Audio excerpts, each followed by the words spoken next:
Hey guys, welcome back to my channel. Sunday special में आज आप सुन रहे हैं मेरे साथ एक बहुत ही खूबसूरत कहानी जिसका नाम है गीतांजलि।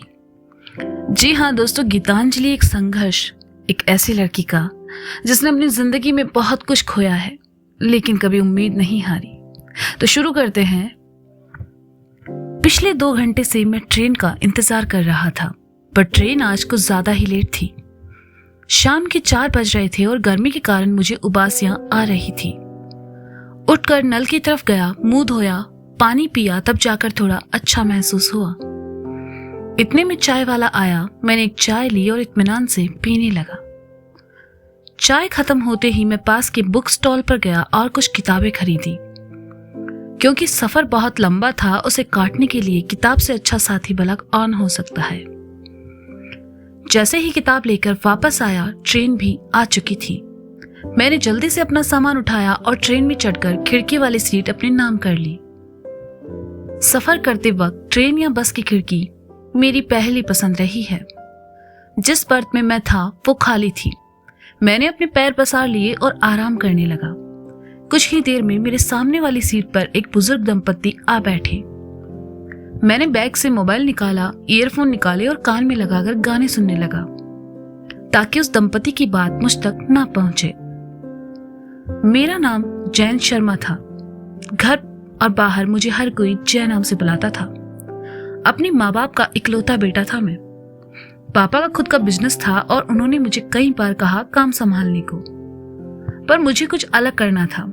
मैं राइटर बनना चाहता था और इसीलिए घर से दूर बेंगलोर जा रहा था जॉब के लिए, ताकि अपना सपना पूरा कर सकूं। गाने सुनते सुनते जब मैं थक गया तो मैंने फोन वापस बैग में रख लिया। इतने में चाय वाला आया। मैंने चाय ली और साथ बैठे अंकल आंटी के लिए भी 2 कप चाय बोल दी। पहले उन्होंने नानुकुर की, बाद में ले ली। चाय पीते पीते उन्होंने बताया कि 2 दिन बाद उनकी शादी की 50वीं वर्षगांठ है और वो अपना सेकंड हनीमून मनाने जा रहे हैं। मुझे बहुत खुशी हुई। इस उम्र में भी उनका प्यार बरकरार था। कुछ देर इधर उधर की बातें हुई और उनका स्टेशन आ गया। उन्होंने मुझसे विदा लेते हुए कहा, अरे बेटा, तुमने बताया नहीं तुम क्या करते हो? मैं मुस्कुराया और कहा, मैं अभी एक अपूर्ण लेखक हूं। जिस दिन पूरा लेखक बना, आप दोनों की लव स्टोरी पर बुक जरूर लिखूंगा। ट्रेन चल पड़ी और वो दोनों तब तक हाथ हिलाकर मुझे अलविदा कहते रहे जब तक मैं उनकी आंखों से ओझल नहीं हो गया। कुछ देर दरवाजे पर खड़े रहने के बाद वापस अपनी सीट पर आ गया और एक बार फिर मैं अकेला हो चुका था। रात के 9 बज रहे थे। गाड़ी स्टेशन पर 20 मिनट के लिए रुकने वाली थी। सोचा बाहर चलकर थोड़ा कुछ खा लूं। बाहर आकर कुछ खाया, फिर एक सिगरेट जला ली। मुझे बस एक यही बुरी आदत थी, लेकिन माँ पापा के सामने कभी नहीं पी। सिगरेट खत्म कर वापस ट्रेन में आ बैठा। अब इत्मीनान से बैठकर किताबें पढ़ूंगा। मैंने खरीदी हुई किताबों में से एक किताब निकाली और उसके पन्ने पलटने लगा। तभी अचानक मेरी नजर सामने ऊपर की बर्थ पर गई। वहां पर एक किताब जैसी कुछ चीज पड़ी थी। मैंने उसे उठाया, उलट पलट कर देखा। वो एक डायरी जैसे लग रही थी, पर किसकी थी और यहाँ कैसे? ये सवाल मेरे मन में एक एक करके आने जाने लगे। कुछ देर मैं उसको हाथ में लिए बैठा रहा। फिर धीरे धीरे मेरे मन में उस डायरी को खोलने की जिज्ञासा होने लगी, पर इस तरह बिना किसी की इजाजत के उसकी डायरी को पढ़ना गलत है। लेकिन मैं खुद को रोक नहीं पाया और मैंने डायरी खोली। खोलते ही पहले पन्ने पर मेरी नजर कुछ देर के लिए जैसे ठहर गई हो। कोई इतना खूबसूरत कैसे हो सकता है? उसकी बड़ी बड़ी आंखें, गुलाबी होंठ जो एक प्यारी सी मुस्कान लिए हुए थे, उसके गालों पर आती बालों की लटें उसकी खूबसूरती पर 4 चांद लगा रही थी। मैं अपलक उसे देखता रहा। तभी मेरी नजर उस तस्वीर के नीचे लिखी उसके नाम पर गई, गीता माथुर। कितना खूबसूरत नाम था उसका, गीता। आजकल के नामों से कहीं ज्यादा सुंदर और शांत। मैं पहली ही नजर में उसके नाम और तस्वीर से प्यार कर बैठा। मेरी जिज्ञासा अब चरम सीमा पर थी। मुझे बस वो डायरी पढ़नी ही थी। मैंने फिर पन्ना पलटा जिस पर बहुत कुछ लिखा हुआ था। मैंने पढ़ना शुरू किया, लेकिन पहली लाइन पढ़ते ही मेरा दिल टूट गया। आज मैं बहुत खुश हूँ आज मेरी विश्वास से शादी होने वाली है। बस इतना काफी था मुझे ऊपर से नीचे गिराने के लिए। मेरी प्रेम कहानी दुनिया की सबसे छोटी प्रेम कहानी थी। मैंने एक गहरी सांस ली और पढ़ना शुरू किया, क्योंकि मेरी जिज्ञासा अभी भी कम नहीं हुई थी। आज मैं बहुत खुश हूँ। आज मेरी विश्वास से शादी है। हाँ, ये एक अरेंज मैरिज है, पर मुझे उनसे शादी से पहले ही प्यार हो चुका है। जब हमारी सगाई हुई थी, घर में सब मेरे नसीब की तारीफ करते नहीं थक रहे थे। माँ तो खुशी से फूली नहीं समा रही थी, बस बार बार सबसे कहती, बहुत अच्छा घर मिला है। जवाई जी बैंक में नौकरी करते हैं, सब लोग खुले विचारों वाले हैं। गीता के तो भाग ही खुल गए और मैं उनकी बातें सुनकर शर्मा जाती। और आज वो दिन आ गया जब मुझे दुल्हन बनकर विश्वास के घर जाना है। विदाई के समय माँ सबसे ज्यादा रोई। विश्वास के घर में सबने मेरा स्वागत किया, पर विश्वास की माँ की आंखों में वो प्यार नहीं दिखा जो मैं देखना चाहती थी। सोचा शायद शादी की भागदौड़ में थक गई हूँ। सुबह से लेकर शाम तक रस्में निभाते निभाते मैं पूरी तरह थक चुकी थी। शाम तक अधिकांश रिश्तेदार जा चुके थे, बस इक्के दुक्के लोग ही बचे थे। घर की माँ पापा की बहुत याद आ रही थी। माँ पापा से बात की तो मन कुछ हल्का हुआ। रात के 11 बज चुके थे, पर अभी तक विश्वास नहीं आए। थकान और गर्मी की वजह से मुझे नींद आ गई। देर रात जब विश्वास आए तो आंख खुली, पर उनका अलग ही रूप मुझे देखने को मिला। उस रात मुझे एक गंदी बदबू उनके मुंह से और कपड़ों से आ रही थी। हाँ, वो शराब पीकर आए थे और ये सब मेरी सोच से परे था। मैंने कभी सोचा नहीं था विश्वास का ये रूप देखने को मिलेगा। शादी से पहले विश्वास ने मुझे एक झूठ कहा कि वो शराब नहीं पीता, पर सच्चाई कुछ और थी। मेरी आंखों से आंसू छलक आए। विश्वास को इस बात का मलाल नहीं था। उसने आगे बढ़कर मुझे अपनी बाहों में भर लिया। मेरे मना करने के बाद भी वो मेरे बदन को नोचता रहा। कहने को मेरा हमसफर था, पर उसे कोई रहम नहीं आया, ना ही मेरे इनकार का ख्याल। उसे बस अपनी मर्दानगी दिखानी थी। ऐसे समाज को जहां एक औरत की ना का कोई महत्व नहीं होता, फिर चाहे वो मेरा हमसफर ही क्यों ना हो।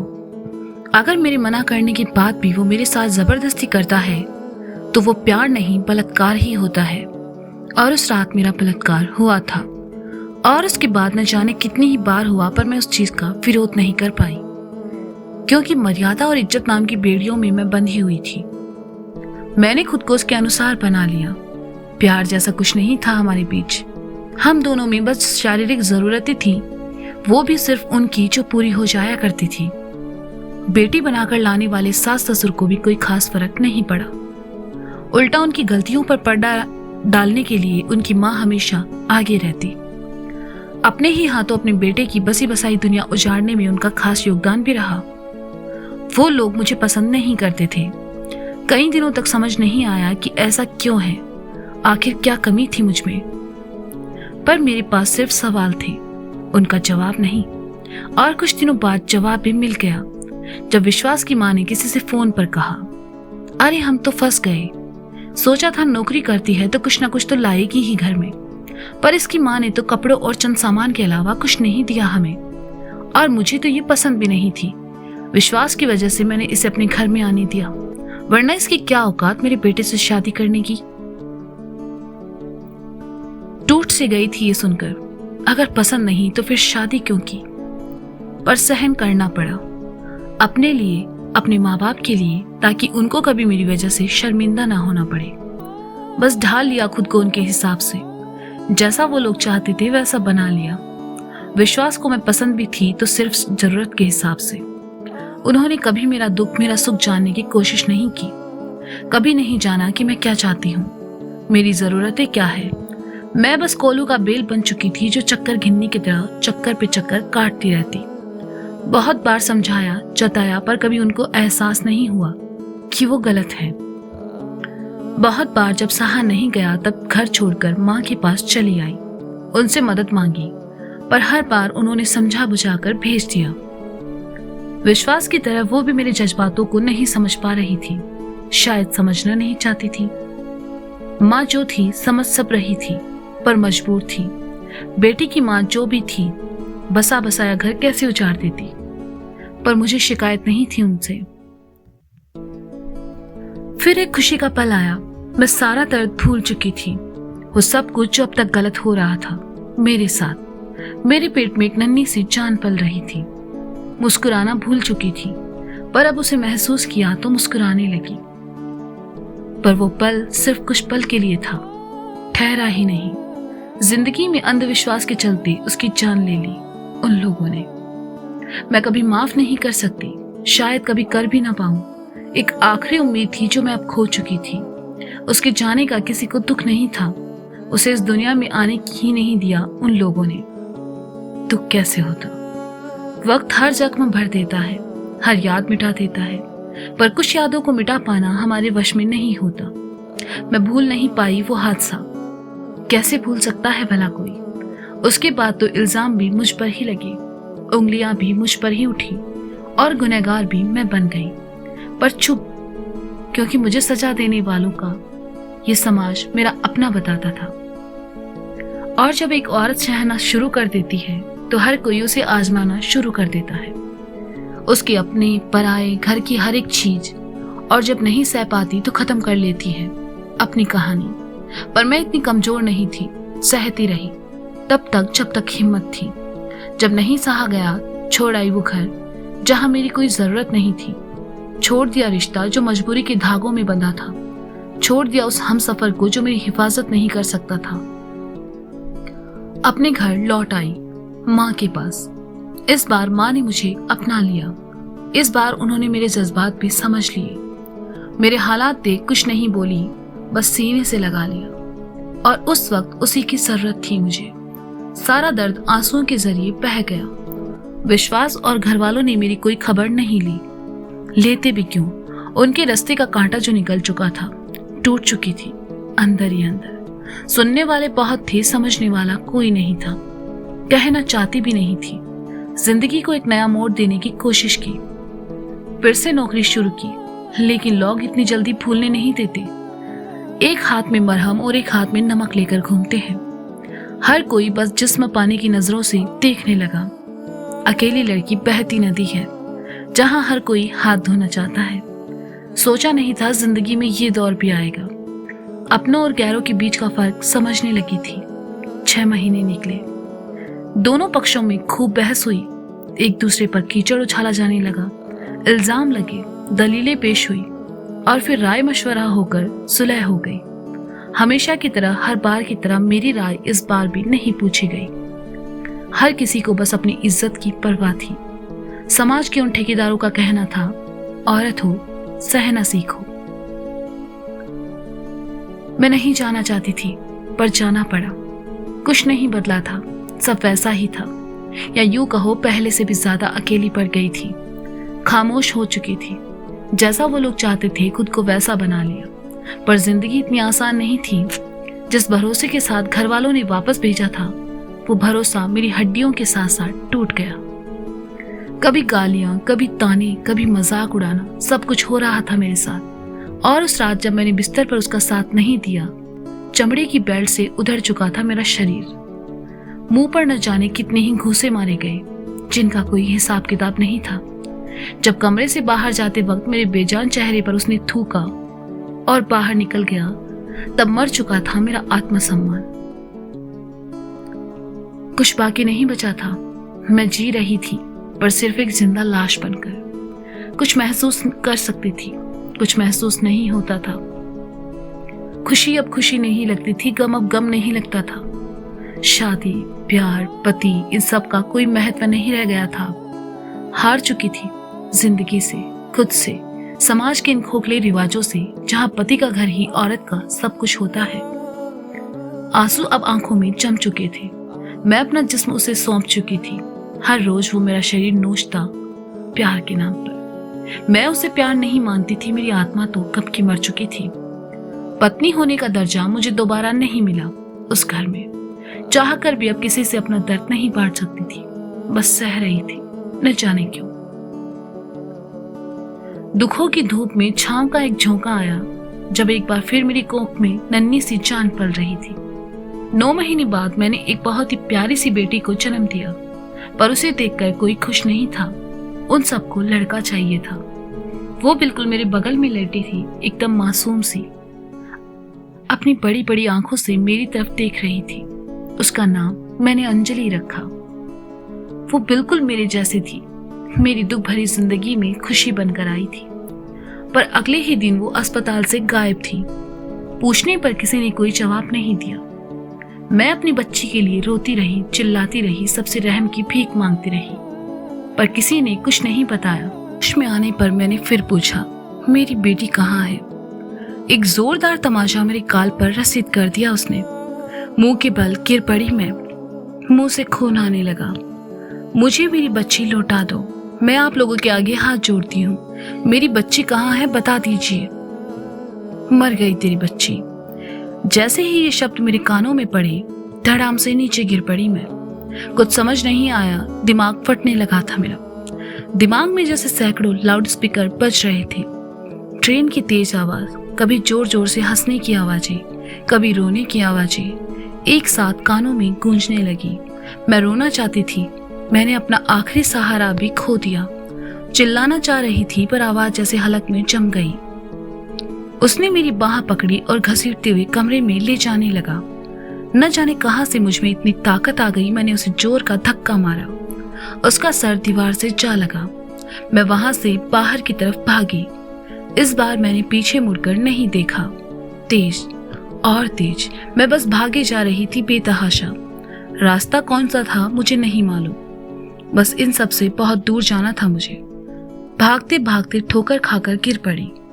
सीने में जो दर्द का सैलाब था वो आंसू बनकर बह गया। क्या करूं, कहाँ जाऊं, कहाँ ढूंढूं अपनी बच्ची को? हर मंदिर, मस्जिद, स्कूल, सब जगह ढूंढा उसे, पर उसका कोई पता नहीं था। अगर वो इस दुनिया में है तो मैं उसे ढूंढ कर रहूंगी। 24 दिसंबर 2012। इसके आगे कुछ नहीं लिखा था। उसमें आगे के सारे पन्ने खाली थे, उनमें कुछ नहीं था। मैंने सारे पन्ने पलट कर देखे पर सब के सब खाली। इसके बाद क्या हुआ कुछ नहीं लिखा था। मैंने महसूस किया गालों पर आंसुओं की लकीरें उभर आई थी। मेरे गला सूख गया था। उसके साथ जो हुआ वो आंखों के सामने घूम रहा था। उसका दर्द महसूस हो रहा था, या यूं मानो उसके दर्द से जुड़ चुका था मैं। मैंने घड़ी में टाइम देखा। सुबह के 5 बज रहे थे। उस डायरी को पढ़ने में इतना डूब चुका था, वक्त का पता ही नहीं चला। मैंने डायरी बंद की और बैग में रख ली। कुछ ही देर बाद मेरा स्टेशन आ गया। मैंने अपना सामान उठाया और सीधा अपने फ्लैट पर आ गया। फ्रेश होकर सबसे पहले अपनी नींद पूरी करने की सोची। सारी रात सो नहीं पाया था, पर जैसे ही आंखें बंद की, गीता का चेहरा आंखों के सामने आ गया, जैसे वो मुझसे इंसाफ मांग रही हो। मैं उठकर बैठ गया। कुछ समझ नहीं आ रहा था। उन सवालों ने मुझे फिर से घेर लिया। आखिर इस वक्त गीता कहाँ होगी? उसे उसकी बेटी मिली या नहीं? आखिर उसके साथ इतना सब क्यों हुआ? उसने वो डायरी 2 साल पहले लिखी थी। वो जिंदा है भी या नहीं, कुछ नहीं पता था। मुझे इन सवालों में कुछ समझ नहीं आ रहा था और मैं उलझ कर रह गया था। कुछ समझ नहीं आ रहा था क्या करूं, आखिर कैसे इस अधूरी कहानी को पूरा करूं। सोचते सोचते नींद आ गई। अगले दिन मुझे जॉब इंटरव्यू के लिए जाना था। सुबह जल्दी उठकर तैयार होकर मैं इंटरव्यू देने पहुंचा। मेरी किस्मत ने मेरा साथ दिया और जॉब मुझे मिल गई। वापस लौटते वक्त मुझे एक मंदिर दिखा। मैं पूजा पाठ में ज्यादा विश्वास नहीं रखता था, पर पता नहीं क्यों आज अचानक मेरे कदम उस मंदिर के सामने रुक गए और मैं अंदर चला आया।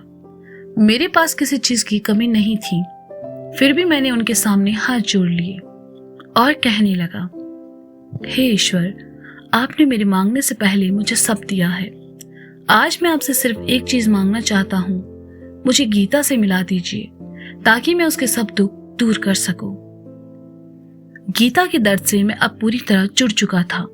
मुझे उसे इस दर्द से आजाद करना था, पर कैसे कुछ समझ नहीं आ रहा था। चलते चलते मेरी नजर सड़क की दूसरी तरफ गई। सड़क किनारे गंदे नाले के पास एक औरत कचरे के ढेर में न जाने क्या ढूंढ रही थी और कुछ बच्चे वहां खड़े होकर पत्थर फेंक रहे थे। यकायक ही मेरे कदम उसकी तरफ बढ़ गए। मैंने पास आकर उन बच्चों को वहां से भगा दिया। वो अब भी बिना मेरी तरफ देखे उस कचरे में कुछ ढूंढे जा रही थी। मैंने गौर से देखा, उसके कपड़े जगह जगह से फट चुके थे, हाथ पांव गंदे हो रखे थे। तभी एक कागज का टुकड़ा मिला, उसे उठाकर उसने सीने से लगा लिया। मैंने उससे वो कागज लिया और खोलकर देखा, उसमें बड़े बड़े अक्षरों में अंजलि लिखा था। हाँ, वो गीता थी। मेरी खुशी को मैं शब्दों में बयां नहीं कर सकता। मुझे उम्मीद नहीं थी कि वो मुझे इतनी जल्दी मिलेगी। उसने झट से वो कागज छीन लिया और मुझे घूरने लगी। मैंने धीरे से कहा, गीता। मेरे मुंह से अपना नाम सुनकर वो इधर उधर देखने लगी। मेरे गीता बोलने से वो असहज हो गई। मैं समझ गया, इसलिए मैंने अपना सवाल बदल दिया। भूख लगी है क्या? खाना खाओगी? उसने कुछ नहीं कहा, बस अपनी गर्दन हिला दी। मैं उसे घर ले आया। मैंने सही किया या गलत की तो पता नहीं, पर इस वक्त मैं उसे अकेले नहीं छोड़ सकता था। मैंने उसे बैठने को कहा और खुद खाना लेने किचन में चला आया। वो जल्दी जल्दी खाना खाने लगी। ऐसा लग रहा था जैसे बहुत दिनों से उसने कुछ खाया नहीं है। खाना खाकर वो वहीं फर्श पर ही लेट गई। मैं बहुत खुश था। जैसे गीता मिली है, अंजलि भी अब जल्द ही मिल जाएगी। अगले दिन ऑफिस जाने से पहले मैंने उससे बुलाकर कहा, गीता, देखो अभी तुम्हारी तबीयत ठीक नहीं है और तुम बहुत कमजोर भी हो गई हो। अगर तुम्हें मुझ पर भरोसा हो तो तुम यहाँ रह सकती हो। अभी मैं ऑफिस जा रहा हूँ, शाम तक आऊंगा। खाना किचन में रखा है, तुम खा लेना और अपना ख्याल रखना। बाय। कहकर मैं बाहर निकल गया। पता नहीं गीता नाम सुनकर उसे क्या हो जाता था। मैं जानता था वो गीता ही थी, पर फिर भी मेरे मुंह से गीता नाम सुनकर वो असहज हो जाती। ऑफिस में पूरे दिन काम में मन नहीं लगा। पूरे दिन यही सोचता रहा कैसे सब ठीक करूं। गीता भी कुछ बोलती नहीं थी, कैसे पता करूं। शाम को घर पहुंचा तो देखा घर में बहुत अंधेरा था। मैंने लाइट ऑन की। गीता एक कोने में दुबक के बैठी थी। मैंने उसे वहां से उठाया और उसके रूम में छोड़कर आया। अपने रूम में आकर बैठा। दिमाग अब भी काम नहीं कर रहा था। गीता की खामोशी जैसे बहुत कुछ कह रही हो मुझसे, पर मैं समझ नहीं पा रहा था। अगले दिन मैंने सारी मीटिंग्स कैंसिल की और गीता के साथ डॉक्टर के पास गया। गीता का चेकअप करने के बाद डॉक्टर ने उसे कैबिन के बाहर भेज दिया और मेरी तरफ मुखातिब होकर कहने लगे, देखिए जैन जी, मामला बहुत गंभीर है। गीता की हालत अभी बहुत खराब है। वो अपने सोचने समझने की शक्ति एकदम से खो चुकी है। आपको हर हफ्ते इनके टेस्ट और चेकअप करवाने होंगे। मैंने कुछ मेडिसिन लिखी है, समय समय पर देते रहना, लेकिन दवा के साथ साथ उसको बहुत केयर की भी जरूरत है। आई होप वो जल्दी ठीक हो जाए। Thank you doctor. कहकर मैं वापस गीता के साथ घर आ गया। मुझे गीता को ठीक करना था। मैंने ऑफिस छोड़ दिया और पूरी तरह से गीता की सेवा में लग गया। मेरी मेहनत रंग ला रही थी। डॉक्टर के सपोर्ट से और मेरी केयर से गीता की हालत में सुधार होने लगा। 3 महीने की कोशिश के बाद गीता पूरी तरह ठीक हो चुकी थी, पर अभी भी एक प्रॉब्लम थी, वो ठीक नहीं थी। वो हमेशा चुप रहती थी। मेरे लाख कोशिशों के बाद भी कुछ नहीं बोलती थी, बस हर वक्त अपनी सूनी आंखों से न जाने क्या तलाश करती थी। मुझे उसकी खामोशी बहुत खलती थी। उसकी सूनी आंखें न जाने कितने ही सवाल किया करती थी और उन सवालों का जवाब मेरे पास नहीं था। एक शाम मैं डॉक्टर से मिला। Doctor, thank you so much, लेकिन एक बात समझ नहीं आ रही। गीता कोई बात नहीं करती, ना ही हंसती है, ना किसी सवाल का जवाब देती है। बस जब देखो तब चुपचाप देखती रहती है। जय, मैं तुम्हारी परेशानी समझ सकता हूँ। गीता शारीरिक तौर पर बिल्कुल ठीक है, लेकिन मानसिक तौर पर नहीं। कुछ है जो उसे बांधे हुए है, कोई बहुत बड़ा दुख जो उसने अपने दिलो दिमाग में बसा रखा है। जब तक वो सब बाहर नहीं आएगा वो ऐसे ही रहेगी। शायद उसके चलते वो अपना मानसिक संतुलन फिर से खो दे। डॉक्टर ने कहा, इसका कोई इलाज है क्या डॉक्टर? हाँ, एक तरीका है, अगर तुम कर पाओ। क्या डॉक्टर? प्लीज बताइए। उसे ठीक करने के लिए मैं कुछ भी करूंगा।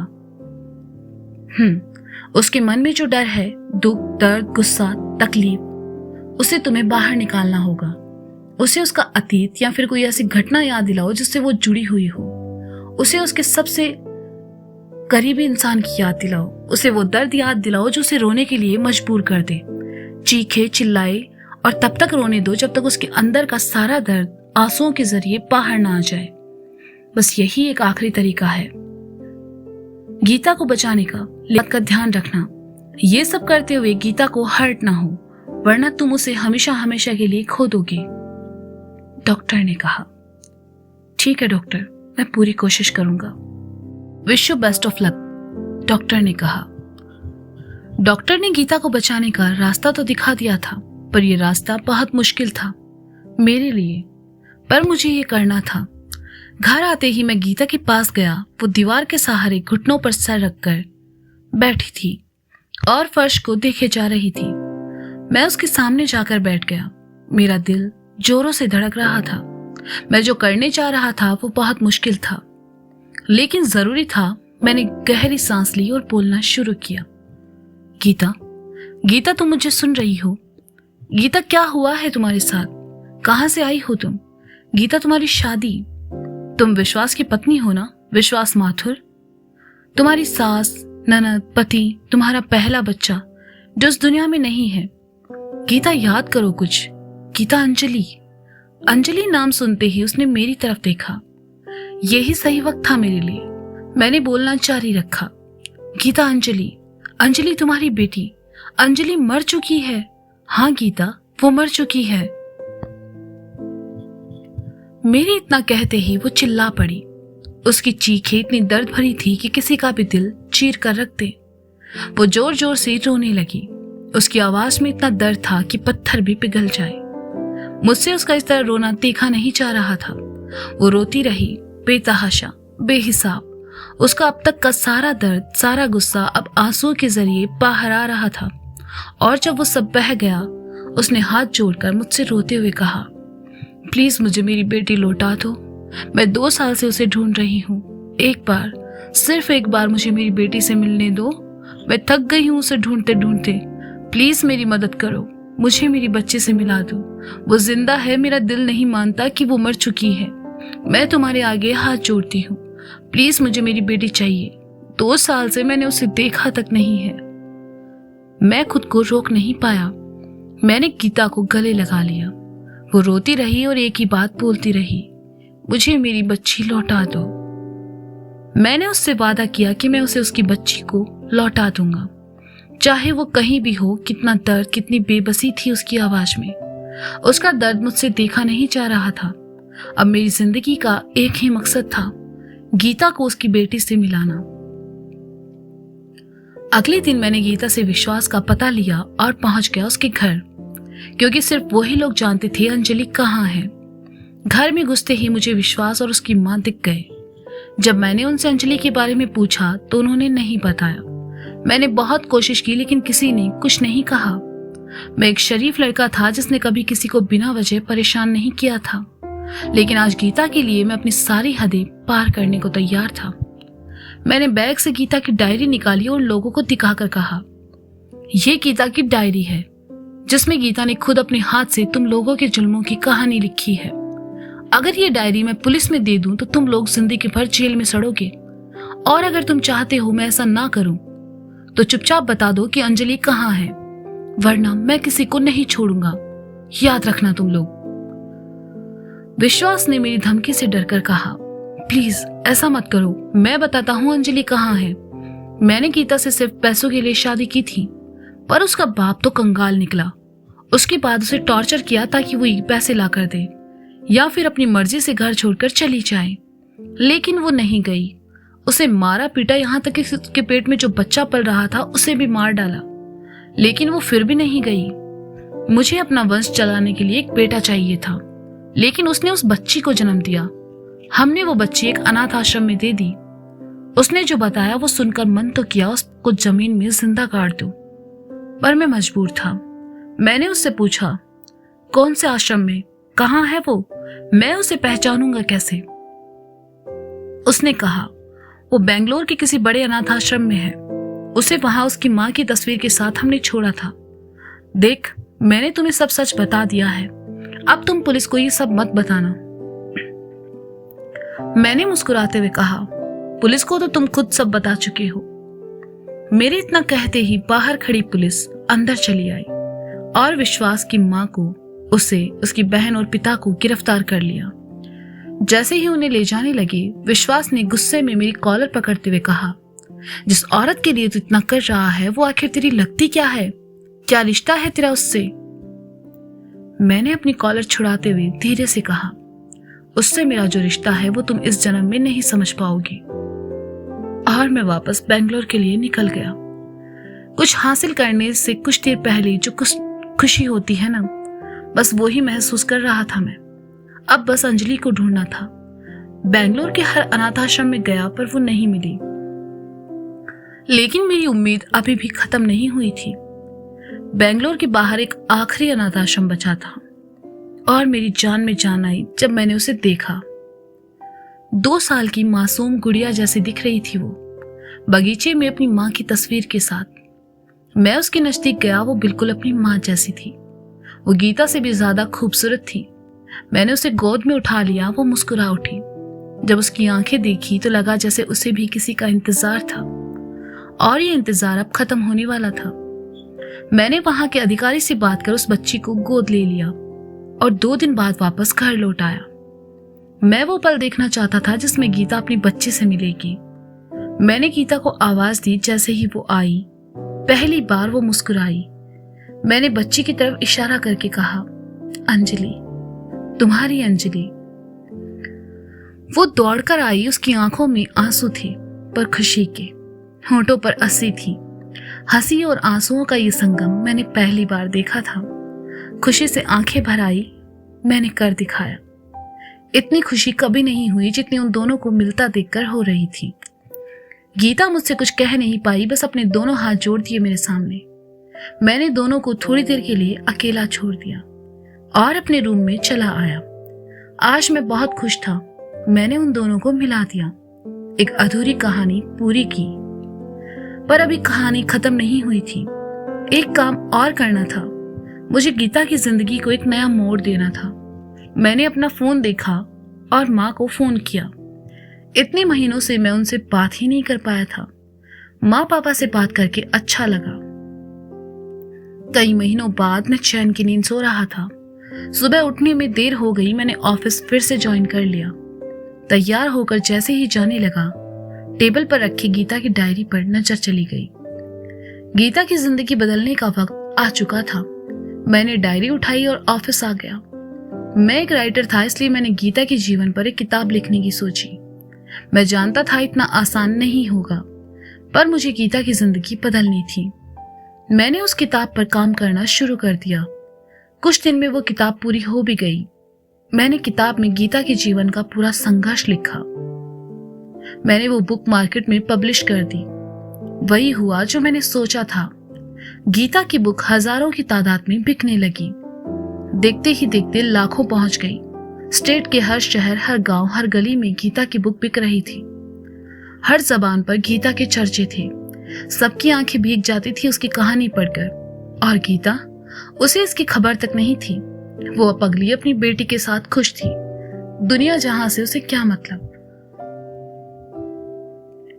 एक शाम शहर में बहुत बड़ा बुक फेस्टिवल हुआ, जिसमें बड़े बड़े राइटर्स मौजूद थे। मैंने गीता से चलने को कहा और शाम को अंजलि और गीता के साथ वहां पहुंच गया। कुछ देर बाद माइक में अनाउंसमेंट हुई और इस साल का बेस्ट बुक का अवार्ड जाता है गीता माथुर को। उनकी लिखी किताब गीतांजलि एक संघर्ष के लिए, जो कि इस साल बिकने वाली सबसे ज्यादा तादाद में बिकने वाली किताब है। मैं गीता माथुर को यहाँ स्टेज पर आमंत्रित करना चाहता हूँ। प्लीज स्टेज पर आइए। गीता मेरी तरफ देखती है तो उसे कुछ समझ नहीं आता।